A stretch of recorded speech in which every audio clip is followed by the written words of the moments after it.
Hi friends, welcome to my channel. మధ్యలో మధ్యలో videos అనేవి పబ్లిష్ చేయడం ఆపేసాను. టైం లేక నేను చేయలేకపోయాను. సారీ ఫ్రెండ్స్, ఇప్పటి నుంచి కంటిన్యూ చేస్తుంటారు.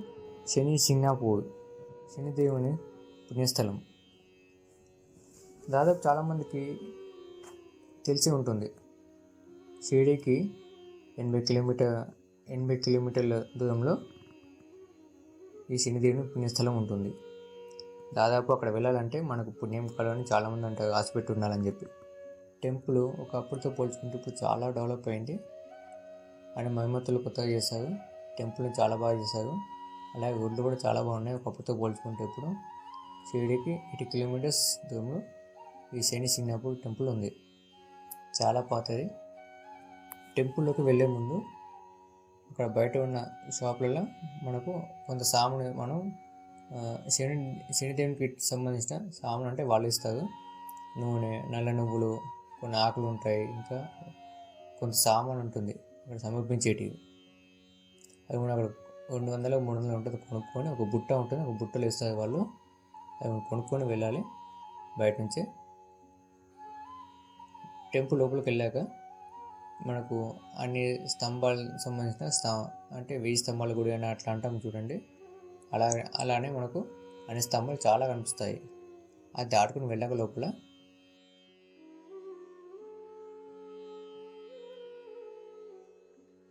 ఫస్ట్ మనకు దర్శనం ఇచ్చేది ఒక త్రిశూలం కనిపిస్తుంది. ఆ త్రిశూలానికి మన ఆకులు ఉంటే ఆకుల బుట్టలను తీసుకొచ్చాలి. అట్లా నల్లబట్ట ఆ త్రిశూలానికి పెట్టాలి.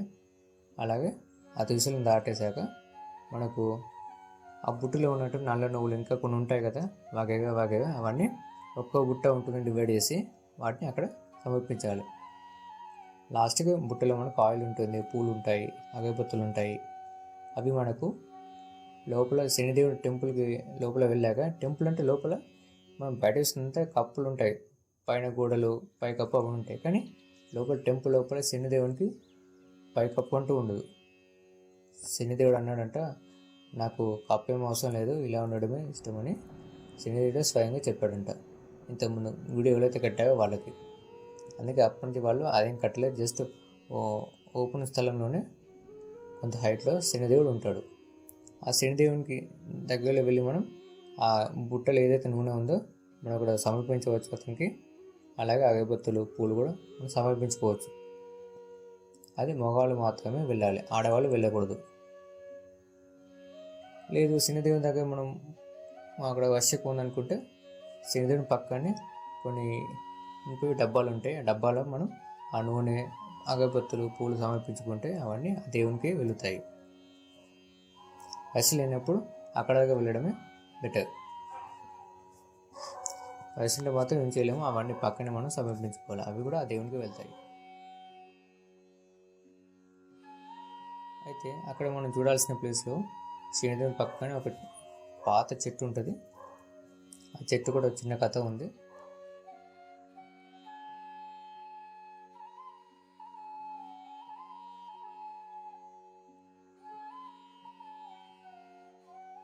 మనకి టెంపుల్ బయట వచ్చా కూడా, అంటే టెంపుల్ ఓపెన్ కూడా చాలా దేవుళ్ళు ఉన్నాయి అక్కడ మనం దర్శించుకోవడానికి.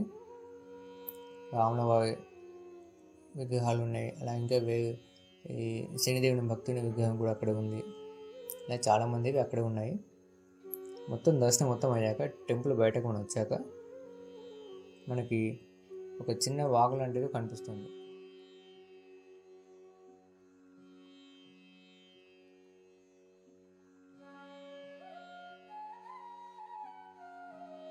టెంపుల్ అయితే కొత్తగా మళ్ళీ డెవలప్మెంట్ చేశారు, చాలా బాగుంది. వెళ్ళిన వాళ్ళు తప్పకుండా వెళ్ళి దర్శించండి.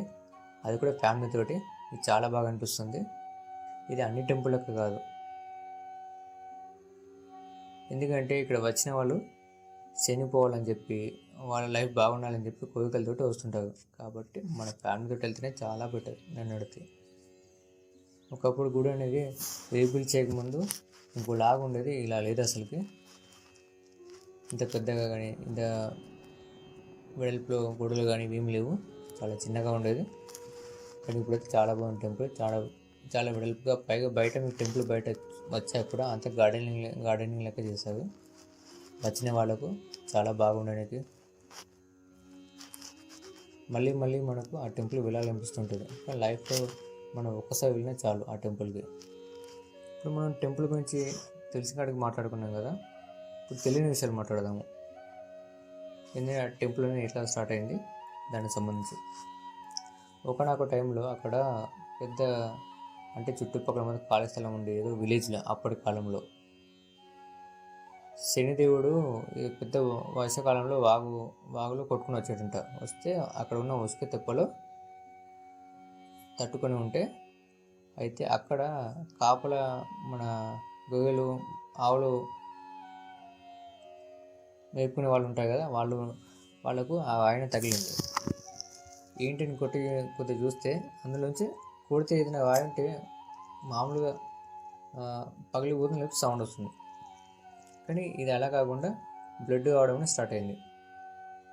సో వాళ్ళు షాక్ తిని ఊళ్ళో వాళ్ళకి వెళ్ళి చెప్పడం, మళ్ళీ వాళ్ళు కావడము, ఇదంతా ఈ ప్రాసెస్లో ఆ శనిదేవుడు ఏమని చెప్పాడంట, ఇక్కడ ఉన్నది నేనే వెలిసాను చెప్పడంతో వాళ్ళు ఆయన తీసుకెళ్ళి మళ్ళీ అంటే అక్కడే ఆ గుడి కట్టడం స్టార్ట్ చేశారు. ఆ వాగు పక్కనే ఇప్పుడు మీకు ఏదైతే కనిపిస్తుందో చిన్న వాగు అది. అక్కడ వెలిసిందే ఇప్పుడు ఆ గాయ శనిదేవుంది. ఆ దేవుడు అన్నాడు, నాకు పైకప్పు ఏమొద్దు, ఈ గాయలో నేను ఉన్నాను, ఇలానే ఉంటాను, ఆకాశమే నాకు పైకప్పు అని చెప్పడంతో వాళ్ళు ఆ గాయకు చుట్టుపక్కల గుడి పైకప్పులతో బాగా కట్టారు, స్తంభాలు అన్నీ. కాకపోతే అతనికి ఉన్న ప్లేస్లో మాత్రం కొద్ది ఎత్తులో అతని గాయని పెట్టారు అంతే, పైకప్పు ఏమి ఉండదు. అది కూడా టెంపుల్ లోపల. ఇలా మనకు శనిదేవులో ఆ దేవుడు వెలిసాడు. అక్కడికి వెళ్ళిన వాళ్ళకైతే చాలా బాగుంది ఇప్పుడు దాకా. అందుకని మళ్ళీ వెళ్ళడానికి ట్రై చేస్తుంటారు, మళ్ళీ వెళ్ళడానికి. లైఫ్లో 1-2 సార్లు అయినా ట్రై చేసినా మనం వెళ్ళడం చాలా అదృష్టం కావాలి. షిరిడీకి వెళ్ళడం కూడా అదృష్టం కావాలి. ఎందుకంటే అక్కడ వెళ్ళిన వాళ్ళు ఇక్కడ కంపల్సరీ దర్శించుకోవడానికి వెళ్తారు. కానీ మోస్ట్లీ అయితే వెళ్ళిన వాళ్ళు ఉన్నారు చాలా వరకు. ఫ్రెండ్స్, ఇంకా చెప్పాలంటే స్టోరీ ఇంకా ఉంది. నేను ఇప్పుడు లెంగ్తీగా అవుతుందని చెప్పి వీడియో స్టాప్ చేస్తున్నాను.